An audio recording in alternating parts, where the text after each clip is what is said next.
তিনজনে খোঁজে আর একজন আমার মাইরিয়া লাই দেয়, আমার হাতে তাপড়ে পিঠে গুইছিয়া দেয় নেই। শরীয়তপুরে পরীক্ষা শেষে বাসায় ফেরার পথে এক কলেজ ছাত্রী ধর্ষণের শিকার হয়েছে। এমন অভিযোগ নিয়ে তৈরি হয় উত্তেজনা। তবে ঘটনায় পুলিশি তদন্তে বের হয়ে এলো চমকপ্রদ তথ্য। ৯ ডিসেম্বর মঙ্গলবার সন্ধ্যায় সংঘবদ্ধ ধর্ষণের অভিযোগ আনা সেই নারী জানিয়েছিলেন তিনি শরীয়তপুর সরকারি কলেজের অনার্স প্রথম বর্ষের শিক্ষার্থী। তবে কলেজের অধ্যক্ষের বরাত দিয়ে পুলিশ বলছে মেয়েটি ওই কলেজের শিক্ষার্থী নন। এ বিষয়ে কোনো প্রমাণ দিতে পারেননি। এছাড়া চিকিৎসক পরীক্ষা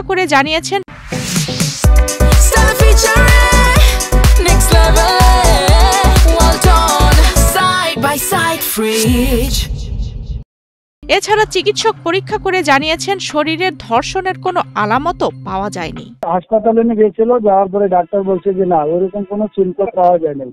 তারপরে ভিকটিম মহিলা যে ঠিকানা দিয়েছিল সে পরিচয় দিয়েছিল যে কলেজের স্টুডেন্ট, কিন্তু পরে রাত্রে শরীয়তপুর কলেজের অধ্যক্ষ মহোদয় আসছিলেন, আইসা যাচাই করলো তার কোনো এই কলেজের ছাত্রীত্ব সম্বন্ধে কোনো কিছু বলে দেখাইতে পারে নাই বা সেগুলো প্রয়োগ করতে নেই কত বছর বাকি। তো প্রিন্সিপাল মহোদয় বললেন যে এটা আমাদের ছাত্রী না। আজকে আবার বক্তব্য দিচ্ছেন যে তার বাবার নাম মার নাম সব ঠিকানা বল তার মাও নাই বাবাও নাই, সে এখানে বান্ধবীর বাসায় থাকে। ওসির বক্তব্য অনুযায়ী মেয়েটি বিবাহিত এবং তার 2টি সন্তান রয়েছে। তার সাথে থাকা যুবকের সঙ্গে মূলত ফেসবুকের মাধ্যমেই পরিচয়। সে বিবাহিত, তার 2টা বাচ্চা আছে।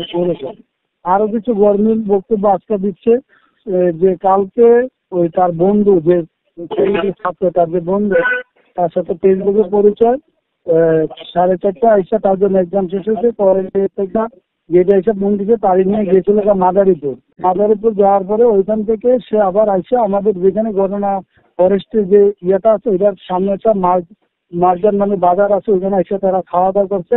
ওইটা এইদিকে যাইতেছিল, ওই মাগরিবের যখন টাইম হয় এখানে তারা ওইদিকে রাস্তার পাশে দাঁড়াইছিল বনগ্রাম, এখান থেকে তাদেরকে নিয়েছে।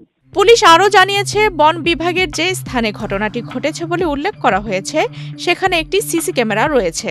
তবে সেই সিসি ক্যামেরার ফুটেজে ওই সময়ের কোনো অনাকাঙ্ক্ষিত ঘটনার রেকর্ড পাওয়া যায়নি। বন বিভাগের ঢুকার যে একটা ব্রিজ ছিল এটা বাইরা, এখানে আজকে ঢালাই চলতেছে, কালকে অনেক লোক কাজ করছেন এখানে, এখনো তারা কাজ করতে আসছে ঢালাই।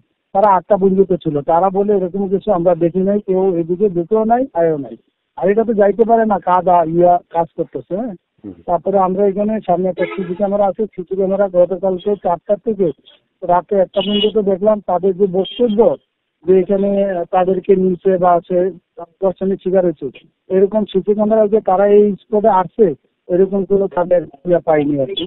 তারপরেও বলছি যে ঠিক আছে, সে যেহেতু ভিকটিম বলতেছে যেখানে হোক আমাদের কাছে যদি মামলা করে আমরা মামলা নেব, কিন্তু ভিকটিম আদৌ মামলা করে নাই বা কোনো অভিযোগও দেয়নি। অভিযোগ ওঠে ৯ ডিসেম্বর মঙ্গলবার সন্ধ্যায় পরীক্ষা শেষে বাসায় ফেরার পথে শিক্ষার্থীটি সংঘবদ্ধ ধর্ষণের শিকার হন এবং তার সঙ্গে থাকা ছেলে বন্ধুকেও মারধর করে আহত করা হয় এবং তার মোবাইল ফোনও ছিনিয়ে নেওয়া হয়।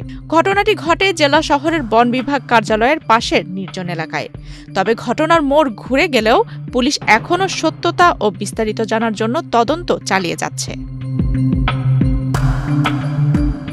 আফসানা রিপা, বাংলাদেশ প্রতিদিন।